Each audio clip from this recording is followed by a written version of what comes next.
오늘 우리가 제3독서로 읽은 마태복음 17장 1절에서 9절 이야기는 잘 알고 있는 겁니다. 어느 날 예수님께서 제자들 3명과 함께 산에 오르셨습니다.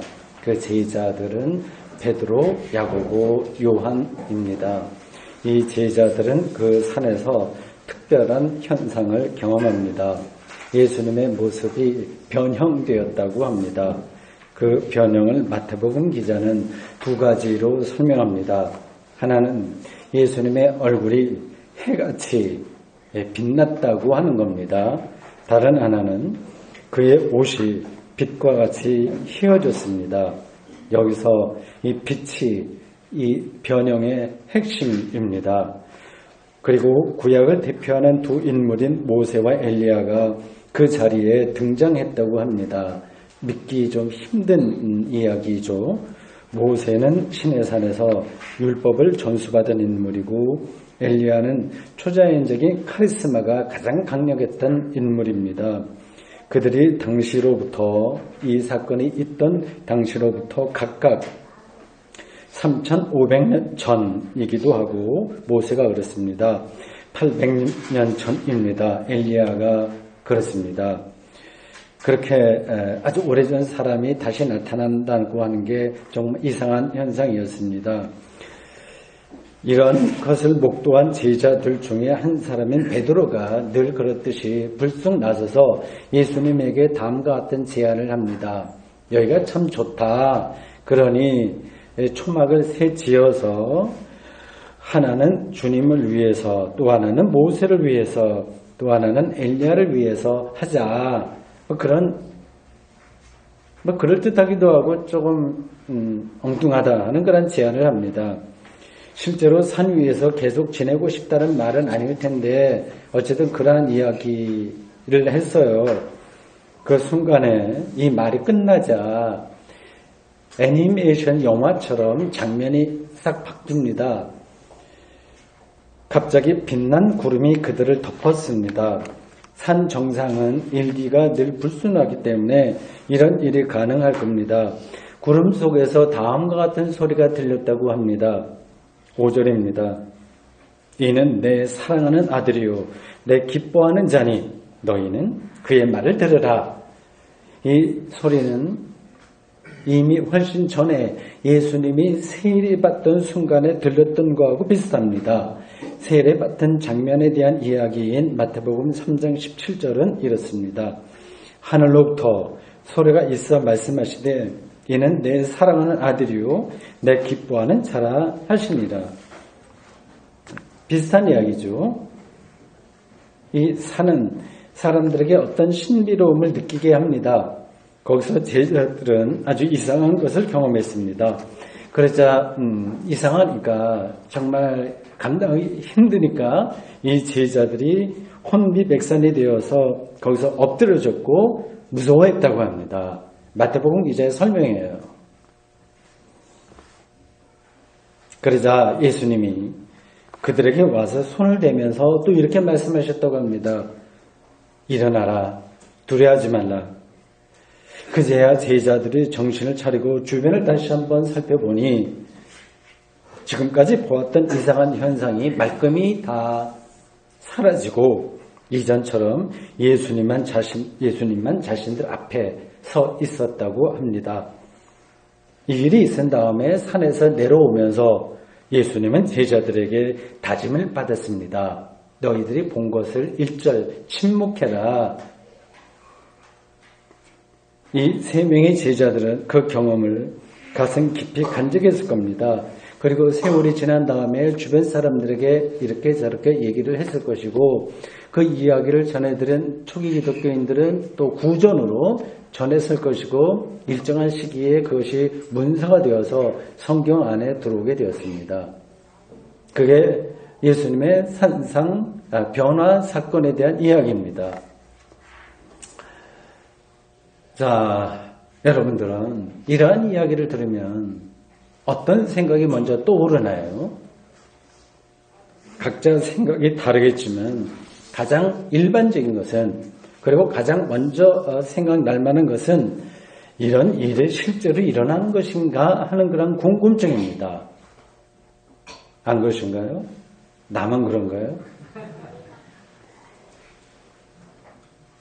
예수님의 얼굴에 해같이 빛나고 옷도 빛과 같이 휘어지고 모세와 엘리야가 수천 년 전 사람이 나타나고 빛난 구름 속에서 소리가 들리는 일은 우리가 일상에서 별로 경험할 수 없는 현상입니다. 무슨 마술처럼 보이기도 해요.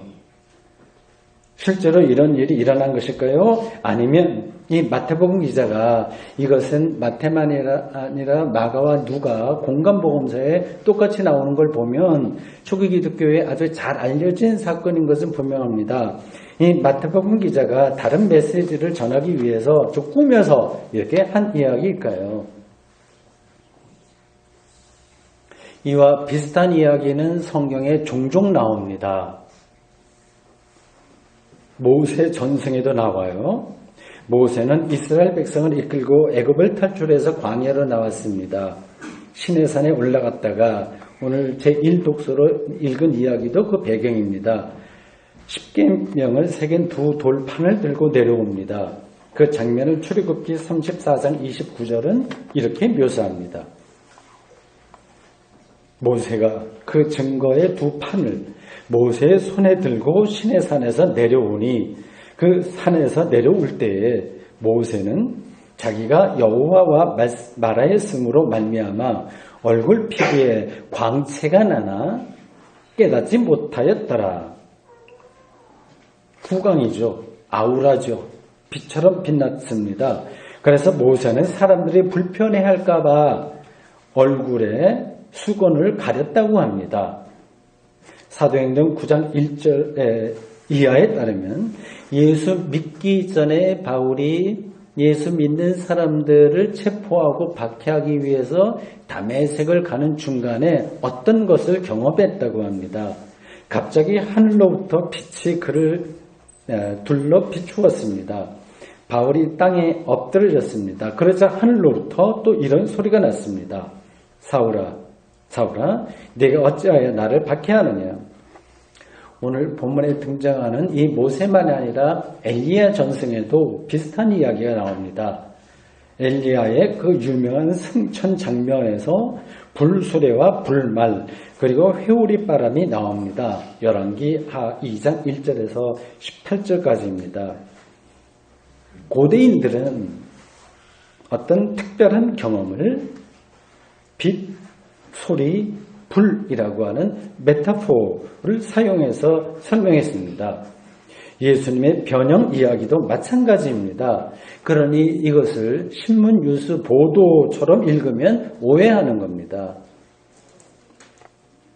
그렇다면 예수님의 이 변형에 대한 마태복음 기자의 이야기는 팩트, 사실이 아니라고 하는 말이냐 이런 질문도 가능하죠.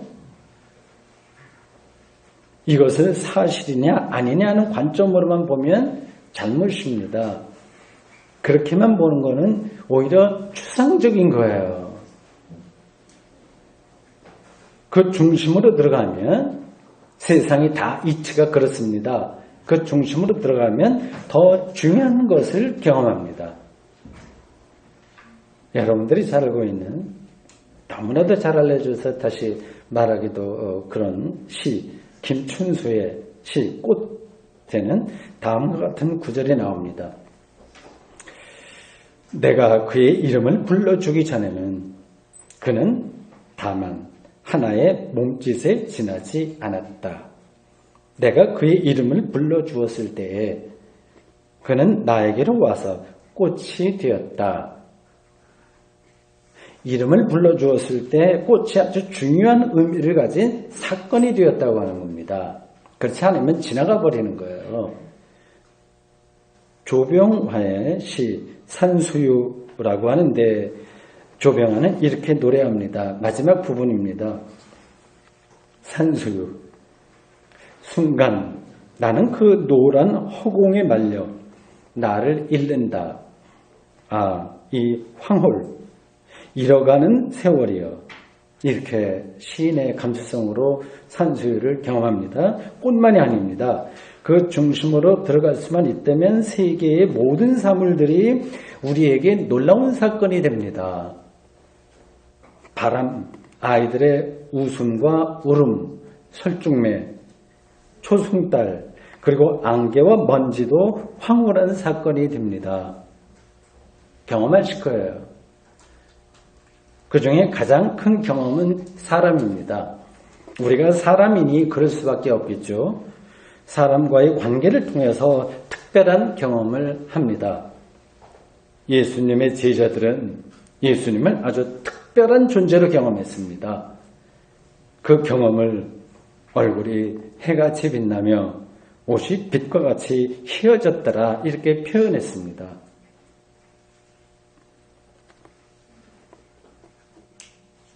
제자들이 예수님을 이렇게 특별한 존재로 경험했다고 하는 건 구체적으로 무엇을 가리킬까요? 구름 속에서 울리는 소리에 그 내용이 나옵니다. 예수님이 하나님의 아들이고 하나님이 기뻐하는 존재다라고 하는 겁니다. 이 소리는 앞에서 언급한 것처럼 예수님이 세례받을 때 울린 소리와 같습니다. 제자들의 예수님 경험은 예수님이 하나님의 아들, 즉 하나님이라고 하는 것이었습니다. 예수를 하나님으로 경험한 겁니다.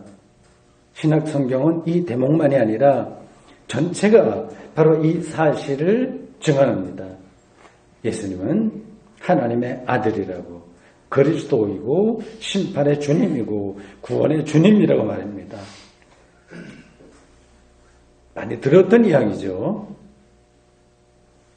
이것은 곧 예수님을 통해서 제자들이 생명을 얻었다는 뜻입니다.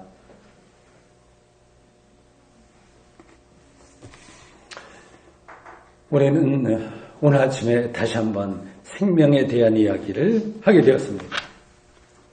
성경이 그것을 손가락으로 가리키고 있으니 설교자는 그것을 말할 수밖에 없습니다. 예수를 통해서 생명을 얻었다고 하는 말은 죄와 죽음으로부터 해방되었다고 하는 뜻입니다. 죄와 죽음은 우리의 삶을 파괴하는 힘이에요. 이거를 단순히 병이 걸려서 몸이 약해졌다거나 부도덕한 행위 때문에 마음이 불안하다거나 폭력을 통해서 자기가 파괴되거나 아니면 사회가 혼란스러워진다거나 하는 것으로만 좁혀서 생각하면 안 됩니다. 우리 눈에 세련되고 교양이 고상해 보이는, 그래서 뭔가 있어 보이는 것까지 다 포함한 이야기입니다. 죄와 죽음의 힘은 우리가 지금 살고 있는 이 자본주의 체제 안에 깊숙이 들어와 있습니다. 소유로서만 삶을 확인하게 만드는 이데올로기와 그 체제가 바로 죄와 죽음의 힘입니다. 그래서 사로잡혀서 우리의 영혼이 메말라 죽는다고 하는 뜻입니다. 그것이 정치와 사회와 문화 전반에서 작동하고 있습니다. 예수를 통해서 죄와 죽음으로부터 해방되었다고 하는 것은 우리가 다른 사람들보다 경제, 문화, 그리고 우리의 건강 이런 데서 조금 잘 살게 되었다고 하는 것이 아닙니다. 그런 것들은 늘 세상이 우리들에게 가르쳐주고 제공해주고 우리를 유혹하고 있는 것들입니다. 그건 그대로 그냥 살면 됩니다. 그런 것뿐이라고 하면 굳이 우리가 예수를 믿을 필요는 전혀 없습니다. 오히려 그런 선입견으로부터 탈출을 가리킵니다. 이스라엘 백성들이 출애굽에서 해방을 경험했듯이 오늘날 기독교인들은 예수님을 통한 출애굽이 필요합니다. 그럴 때만 예수를 통해서 생명을 경험할 수 있습니다. 예수를 통해서 우리가 얻게 될 생명이 궁극적으로 부활이라고 하는 것은 여러분들이 다 잘 알 겁니다. 부활이 뭐냐에 대해서는 여전히 많은 이야기가 필요합니다. 오늘 본문에서 한 가지 대답을 찾을 수 있습니다. 여러분, 성경이 이야기하고 있는 어떤 구원의 내용들이 있잖아요. 그 개념들도 있고 그런 것은 한두 마디로 끝나는 게 아니라 여러 가지 관점으로 여러분들 그 안으로 들어가야 됩니다. 그래서 부활하면 그게 한마디로 끝나는 문제가 아니에요. 그래서 제가 기회가 있을 때마다 그것에 대한 개념을 여러 가지 방식으로 설명하고 있습니다. 한 가지 대답을 오늘 본문에서 찾을 수 있습니다. 변화산 이야기는 예수의 부활에 대한 암시예요. 부활은 하나님의 생명으로 변형되는 것입니다. 그 변형이 빛으로 묘사되었습니다. 빛으로의 변형이 곧 부활입니다. 여기서 이 빛은 단순히 물리적 성질의 그 빛을 가리키는 게 아니라 궁극적인 생명에 대한 은유예요. 그걸 빛이라고 말할 수밖에 없는 겁니다. 그 변형이죠. 빛으로의 변형이죠. 무슨 말입니까? 우리가 생명을 얻지 못하는 이유는 이 변형을 받아들이지 못하는 데 있습니다. 자기를 고수하는 거예요. 자기가 변화되는 것을 못 견뎌야 합니다. 자기에게 갇히는 거죠. 우리는 다 부활 생명으로의 변형을 기다리는 사람들인데도 불구하고 자기에게 꽁꽁 묶여서 삽니다. 늘 그렇습니다. 고상하게도 그렇고 좀 천박하게도 그렇고 다 그 안에 갇혀 있습니다. 자기를 잃을까 하는 걱정이 태산 같은 거예요. 안 그렇습니까? 그래서 자기를 확대함으로써만 삶을 확인하려고 합니다. 이런 상태에서는 부활 생명이 제공하는 해방과 평화는 불가능합니다.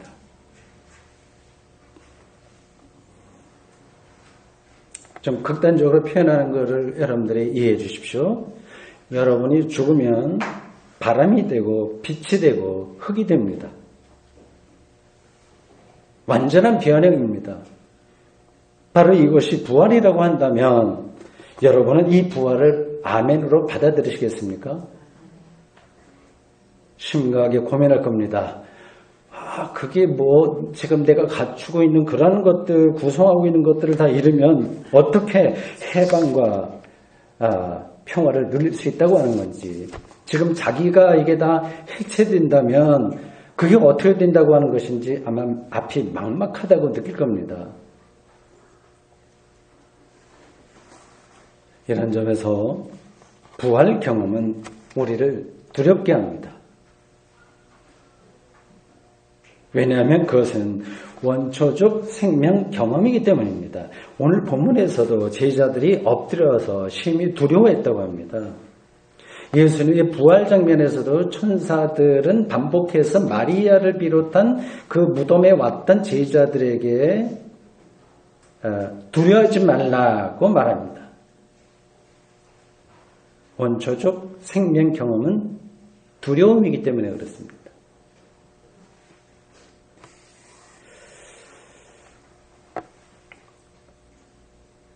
하나님이 창조한 세상의 본질은 변형이에요. 제가 부활의 변형이라고 하는 걸 지금 이렇게 저렇게 설명하는 중입니다. 모든 것들은 고정되어 있지 않고 변형입니다. 몇 가지 예를 들을 테니까 옳은지 생각해 보십시오. 개체 인간의 몸은 계속해서 순환되고 변형됩니다. 난자와 정자의 결합으로부터 시작되는 우리의 생물학적인 생명 현상을 보십시오. 태아는 어머니의 자궁 안이 편안하다고 해서 거기에만 머물러 있을 수가 없습니다. 세상에 나와서 자랍니다. 세포가 생기고 또 떨어져 나가고 또 생기고 합니다. 몸집이 크고 정신도 깊어집니다. 그리고 늙습니다. 늙는 것은 생명의 한 과정입니다. 늙어 보이지 않게, 늙어 보이는 걸 싫어하는 분들은 주름살 펴는 보톡스 주사를 맞겠죠. 특별한 경우에 의료적인 성형도 필요하고 미용 시술도 필요하긴 하지만 거기에 매달리는 것은 삶을 초라하게 만들 뿐입니다. 저희 딸들이 사춘기 때 저에게 염색해라 염색해라 성화였습니다. 염색을 해서 더 건강해질 수 있다면 한 번쯤 한번 생각해 볼 만한데 그거하고 전혀 상관없이 나이 들어 보이지 않는다는 것뿐이기에 두 번 생각하지 않았습니다. 환갑이 지난 여자분이 본의 얼굴이 18세 소녀처럼 보인다면, 젊어 보인다면 그게 정말 좋아 보이는 것일까요? 늙음을 두려워한다면 부활도 두려워하게 될 겁니다. 감당할 수가 없는 겁니다. 식물도 변형됩니다. 씨를 땅에 심으면 싹이 트고 줄기와 잎이 나고 꽃을 피웁니다. 때가 되면 그게 말라서 죽고 다시 씨를 맺습니다.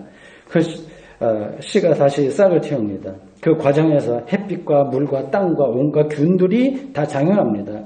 생명은 그야말로 변형의 변형을 반복하고 있습니다. 더 크게는 지구도 마찬가지예요.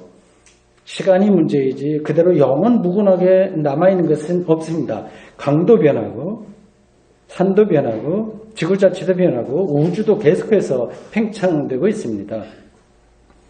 이러한 변형의 과정과 더불어서 인간은 그 안에서 살아가고 있습니다. 아무리 발버둥을 쳐도 거기서 벗어날 수가 없습니다. 이 모든 것의 궁극적인 미래는 무엇일까요?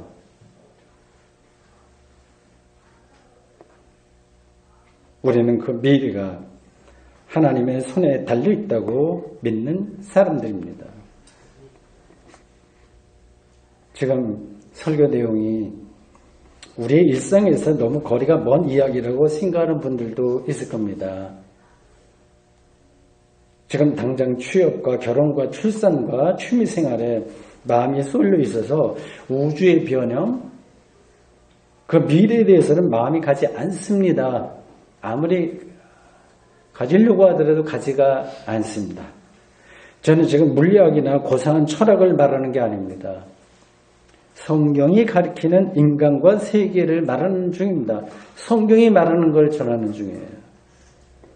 우리는 하나님을 믿는 사람들입니다. 그 하나님은 사도신경의 첫마디에 나와 있듯이 세상을 창조하고 완성하실 분이십니다. 그렇다면 당연히 세상 창조와 그 완성에 대해서 관심을 기울이지 않을 수 없습니다. 이런 관심이 없으면서 하나님을 믿는다고 하는 것은 어느 도단인 거예요? 아예 말이 되지가 않습니다.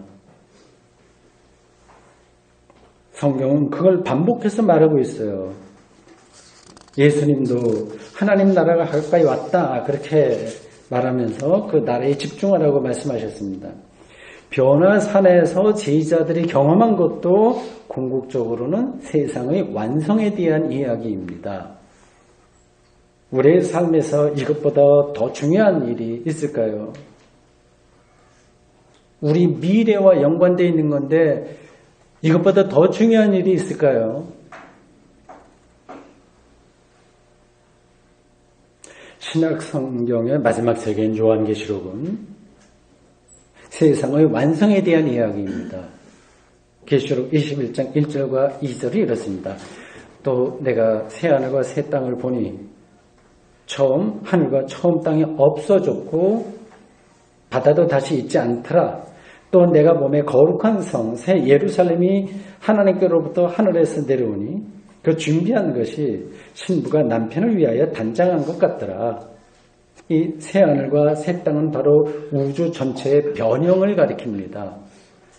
그런 세계에서는 다시는 사망이 없고 애통하는 것이나 곡하는 것이나 아픈 것이 다시 있지 아니하리니 처음 것들이 다 지나갔음이로라. 계시록 21장 4절에 이렇게 말하고 있습니다. 놀라운 세계에 대한 통찰입니다. 요한계시록의 이러한 구절은 제자들이 오늘 본문에서 예수님을 빛으로 경험한 것과 같은 궁극적인 생명의 세계를 가리킵니다.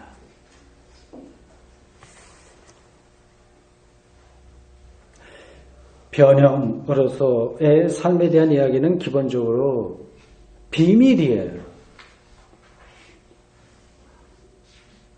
그래서 잘 관심이 안 갑니다. 그리고 들어도 실질적으로 느껴지기는 좀 힘들어요. 오늘 마태복음 17장 5절에서 예수님이 산에서 내려오면서 제자들에게 너 본 거 말하지 말라 이렇게 이르셨잖아요. 비밀이라고 하는 뜻입니다. 마태복음 9장 30절에 따르면 예수님은 시각장애인을 고친 뒤에도 그 사실을 아무에게도 말하지 마 이렇게 계속 비밀을 말씀하셨어요. 말하지 마라 말하지 말라 그러셨습니다. 그 이유는 궁극적인 것은 기본적으로 비밀이에요. 이 비밀은 말로 듣는다고 해서 알 수 있는 게 아니기 때문에 말하지 마라. 그렇게 이르신 겁니다. 밭에 묻힌 보화에 대한 비유 마태복음 13장 44절을 아시죠? 어떤 사람이 밭을 갈다가 보화가 땅에 묻힌 것을 숨겨진 것을 발견했습니다. 그는 자신의 재산을 다 팔아서 그 밭을 샀다고 합니다. 그 보화가 우연하게 발견되기 전까지는 아무도 밭에 보화가 숨겨 있는지를 모릅니다. 하나님 나라는 비밀입니다. 적당한 비유가 될지 모르겠습니다만 갑자기 생각이 나네요. 포켓몬이라고 하는 게임이 있던가요? 스마트폰으로 그냥은 안 보이잖아요. 이 앱을 깔아서 그걸로 어디 공간에 있는 걸 찾아간다면서요. 그러니까 하나님 나라는 보이지 않는 거죠. 곳곳에 숨어 있습니다. 비밀로 숨어 있습니다. 아마 지금도 많은 사람들이 겉만 보고 피상적으로만 세상을 살아가고 있겠죠. 평생 수고하면서 찾는 것이 무엇인지 솔직하게 한번 질문해 보십시오. 지금 당장 대단한 것처럼 생각될지 모르지만 지나가고 보면 다 하찮은 것들이었죠. 목사의 경우도 마찬가지입니다. 평생 교회 성장에 목을 걸고 살다가 목회를 끝냅니다. 성취 여부와 상관없이 교회를 키웠냐 안 키웠냐 하는 것에 상관없이 그런 목회로는 목사가 생명을 얻지 못합니다. 생명의 비밀을 알지 못하면 이렇게 중요하지 않은 것의 삶을 소비할 수밖에 없습니다. 더 근본적으로 생명의 비밀을 알지 못하면 인생에서 무엇이 더 중요한지를 판단할 수 없습니다.